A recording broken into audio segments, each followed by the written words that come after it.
ಇನ್ನು ಕೊರಟಗೆರೆ ಭಾಗದ ಚಿಕ್ಕನಹಳ್ಳಿಯಲ್ಲಿ ಶ್ರೀ ಮಹಾಶಕ್ತಿ ಮಾರಮ್ಮ ದೇವಿಯ ಒಂದು ಅದ್ದೂರಿ ವರ್ಧಂತಿ ಮಹೋತ್ಸವವನ್ನು ಆಚರಣೆ ಮಾಡಲಾಗಿದೆ. ದುರ್ಗಾ ಹೋಮ, ಚಂಡಿಕಾ ಹೋಮ ಇದೆಲ್ಲದೂ ಕೂಡ ಭಕ್ತರ ಗಮನ ಸೆಳೆದಿರುವಂಥದ್ದು. 77ನೇ ದಿನದ ಮಂಡಲ ಪೂಜೆಯನ್ನು ಕೂಡ ಸಂಭ್ರಮದಿಂದ ನೆರವೇರಿಸಲಾಗಿದೆ. ಬೈಚಾಪುರ ಗ್ರಾಮ ಪಂಚಾಯಿತಿ ವ್ಯಾಪ್ತಿಯ ಚಿಕ್ಕನಹಳ್ಳಿಯಲ್ಲಿ ಆಚರಣೆಯನ್ನು ಮಾಡಲಾಗಿದೆ.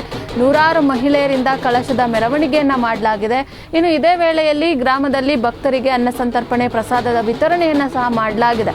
ದೇವಿಯ ದರ್ಶನಕ್ಕೆ ಬಂದಂತಹ ಸಾವಿರಾರು ಭಕ್ತರಿಗೆ ಪ್ರಸಾದದ ವಿತರಣೆಯನ್ನು ಮಾಡಿರುವಂಥದ್ದು, ಅನ್ನ ಸಂತರ್ಪಣೆಯನ್ನು ಸಹ ಮಾಡಿರುವಂಥದ್ದು.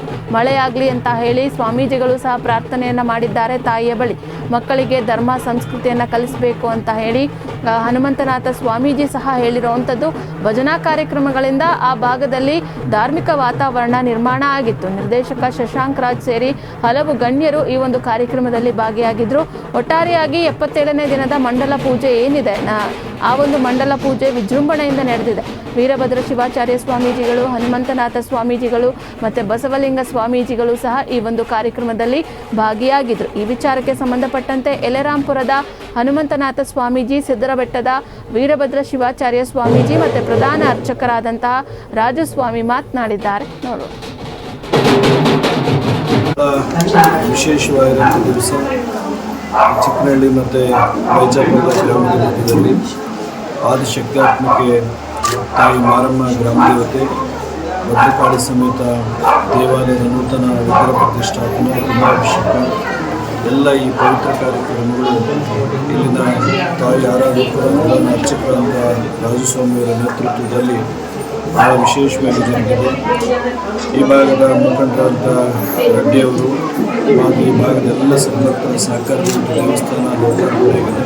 ಈ ಕಾರ್ಯಕ್ರಮಕ್ಕೆ ನಾನು ಕೂಡ ಭಾಳ ಸಂತೋಷದಿಂದ ಪಾಲ್ಗೊಂಡಿದ್ದೇನೆ.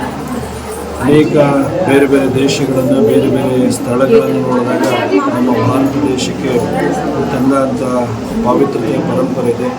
ಗ್ರಾಮಗಳಲ್ಲಿ ಕೂಡ, ಪ್ರತಿಯೊಂದು ಹಳ್ಳಿಗಳಲ್ಲಿ ಕೂಡ ಇಂಥ ದೇವಾಲಯಗಳು, ಇಂಥ ಧಾರ್ಮಿಕ ಶ್ರದ್ಧಾ ಕೇಂದ್ರಗಳು ಹೆಚ್ಚು ಆದಷ್ಟು ಮನುಷ್ಯನಿಗೆ ಅಜ್ಞಾನ, ಅಹಂಕಾರ, ನಾನತ್ವವಾಗಿ ಜ್ಞಾನದೆಡೆಗೆ ಕೊಂಡೊಯ್ಯುವಂಥ ಕೆಲಸವನ್ನು ಇಂಥ ಕ್ಷೇತ್ರಗಳು ಮಾಡ್ತಾರೆ. ಇವತ್ತು ನಾಡಿನ ಆದ್ಯಂತ ಮಾರಮ್ಮನ ದೇವತೆಗಳನ್ನು ಆಚರಣೆ ಮಾಡಿಕೊಳ್ತಕ್ಕಂಥದ್ದು ನಮ್ಮೆಲ್ಲರೂ ಕೂಡ ತಿಳಿದಿದೆ. ಇವತ್ತಿನ ದಿವಸದಲ್ಲಿ ಲೋಕ ಕಲ್ಯಾಣಾರ್ಥವಾಗಿ ದುರ್ಗಾ ಹೋಮ, ಹಾಗೆ ಅಮ್ಮನವರ ಮಂಡಲ ಪೂಜಾ ಕಾರ್ಯಕ್ರಮ, ಹಾಗೆ ಅಮ್ಮನವರ ವರದಂತಿ ಕಾರ್ಯಕ್ರಮವನ್ನ ಶ್ರೀ ಕೊರಟಗೆರೆ ತಾಲೂಕು, ತುಮಕೂರು ಜಿಲ್ಲೆ ಚಿಕ್ಕನಹಳ್ಳಿನಲ್ಲಿ ಶ್ರೀ ಮಹಾಶಕ್ತಿ ಮಾರಮ್ಮ ದೇವಿ ಮಹಾಸಂಸ್ಥಾನದಲ್ಲಿ ಹಮ್ಮಿಕೊಂಡಿದ್ದೀವಿ. ನನ್ನ ಪೂಜ್ಯ ಗುರುಗಳಾದಂತ ಸ್ವಾಮಿಗಳು ಕೂಡ ನನ್ನ ಕ್ಷೇತ್ರಕ್ಕೆ ಇವತ್ತಿನ ದಿವಸದಲ್ಲಿ ಆಗಮಿಸಿದ್ದಾರೆ. ಅವರ ಆಶೀರ್ವಾದದೊಂದಿಗೆ ಕ್ಷೇತ್ರದಲ್ಲಿ ಬರ್ತಕ್ಕಂತ ಎಲ್ಲಾ ಭಕ್ತರಿಗೂ ಕೂಡ ಒಳಿತಾಗ್ಲಿ ಎಂದು ನಮ್ಮ ಗುರುಗಳು ಕೂಡ ಎಲ್ರಿಗೂ ಕೂಡ ಆಶೀರ್ವಾದವನ್ನು ಮಾಡಿದ್ದಾರೆ. ಹಾಗೆ ಮುಂಬರ್ತಕ್ಕಂಥ ದಿನಗಳಲ್ಲಿ ಲೋಕ ಕಲ್ಯಾಣಾರ್ಥವಾಗಿ ಏನು ಈ ನಾಡಿಗೆ, ಈ ಪ್ರಪಂಚಕ್ಕೆ, ಈ ಭೂಲೋಕಕ್ಕೆ ಮಳೆ ಬೆಳೆ ಎಲ್ಲವೂ ಕೂಡ ಸುಗಮವಾಗಿ ಚೆನ್ನಾಗಿ ಆಗ್ಲಿ ಅಂತ ಮಹಾಶಕ್ತಿ ಮಾರಮ್ಮ ದೇವಿ ಹತ್ರ ಇಂದಿನ ದಿವಸದಲ್ಲಿ ದುರ್ಗಾ ಹೋಮವನ್ನು ಹಾಗೂ ಚಂಡಿ ಯಾಗವನ್ನ ಹಮ್ಮಿಕೊಂಡಿದ್ದೇವೆ. ಲೋಕ ಕಲ್ಯಾಣಕ್ಕಾಗಿ ನಾವು ಮಾಡಿ ತಾಯಿಯನ್ನು ಇಂದಿನ ದಿವಸದಲ್ಲಿ ಪೂಜೆ ಮಾಡ್ಕೊಂಡು ಬಂದಿದ್ದೇವೆ.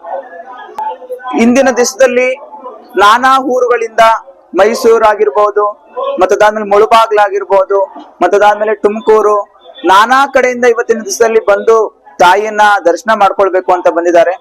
ಬಂದಿರತಕ್ಕಂತ ಭಕ್ತರಿಗೆ ಎಲ್ಲರಿಗೂ ಕೂಡ ಭಗವತಿ ಆಯುಸ್, ಆರೋಗ್ಯ, ಸುಖ, ಶಾಂತಿ, ನೆಮ್ಮದಿ ಸರ್ವ ಸಕಲವನ್ನು ಕೊಟ್ಟು ಮಹಾತಾಯಿ ಚೌಡೇಶ್ವರಿ ಅಮ್ಮನವರು ಹಾಗೂ ಶ್ರೀ ಅದರ್ವಣ ಭದ್ರಕಾಳಿ ಅಮ್ಮನವರು ಸದಾ ಅವರಿಗೆ ನೆರಳಾಗಿ ಬೆನ್ನಿಂದ ನಿಂತು ಕಾಯ್ದು ಕಾಪಾಡ್ಲಿ ಅಂತ ಕೋರ್ಕೊಳ್ತೀನಿ. ಈಗ ಇನ್ನು ನಮ್ಮ ಸಿದ್ದರಬೆಟ್ಟದ ಮಹಾಸ್ವಾಮೀಜಿಗಳು ಆಗಮಿಸ್ತಾ ಇದ್ದಾರೆ. ನಾನಾ ಸ್ವಾಮೀಜಿಗಳು ಇನ್ನು ಎಲ್ಲರೂ ಕೂಡ ಈ ಕ್ಷೇತ್ರಕ್ಕೆ ಬರ್ತಾ ಇದ್ದಾರೆ. ಅವರೆಲ್ಲರನ್ನೂ ಕೂಡ ನಾನು ಇವತ್ತಿನ ದಿವಸದಲ್ಲಿ ಸ್ವಾಗತ ಮಾಡ್ಕೊಳ್ಳೋದಕ್ಕೆ ಕಾಯ್ತಾ ಇದ್ದೀನಿ. ನೀವು ನಮ್ಮ ಜೊತೆನಲ್ಲಿ ನಿಂತು ಎಲ್ಲರೂ ಕೂಡ ಪ್ರೋತ್ಸಾಹಿಸಿ.